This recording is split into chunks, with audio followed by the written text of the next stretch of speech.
People who do like a 4 or 5 month cycle and then don't go off and go on, TRT dosages, or after a show they're afraid to go off and they go on TRT dosage, are fools.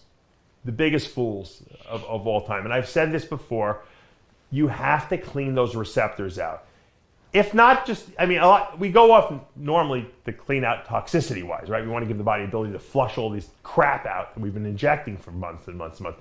Forget the toxicity issue. From a receptor standpoint, receptors respond to what's available. If you remove the testosterone, okay, and you basically neuter yourself, okay, because that's what happens. You're going to go off, you're going to do your PCT, your HCG and Clomid, and then when you go off, whether it be another 4 to 6 weeks after that, you're going to have virtually nothing initially in your system, okay? Like a woman would. You're going to have very low dosage. What's going to happen is your receptors are going to say, wait a minute, what the hell's going on here? We got no stimulation. We went from all this stimulation to no stimulation. We must not have enough receptors. Let's produce more of them, because maybe we can't respond to the drug that's here. And it's going to, the increasing of receptors, okay, androgen receptors, to respond to the testosterone will solve some of the problem, because there is some testosterone, it's a very small amount. Now the body's responding to this little bit, okay, because there's more receptors being produced. Once the receptors have been increased, which takes anywhere from like 4 to 6 weeks, okay, off on no drugs, now when you go back on cycle, you're going to respond so much better because you have this increase in receptors.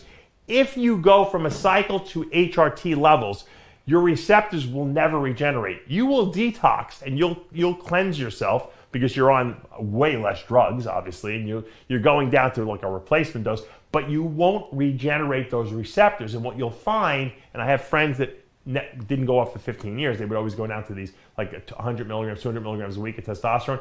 They never made improvements from year to year. They would gain like 3 or 4 pounds. The guys that went completely off, myself included, would gain 25 pounds a year or 20 pounds a year of muscle. So trust me, I know it sucks. No one wants to go off. You think you're going backwards. It's a mental fuck. It's not, there's no reality. You're not going to lose anything in 4 to 6 weeks. You're going to deflate a little bit. You're going to get a little, you're flat. You're going to lose some of the red blood cells that you produced, okay, when you're on cycle. But you're not going to lose anything if you're eating and you're training and you're sleeping. But the benefits that will come from going off will be monumental, I promise you.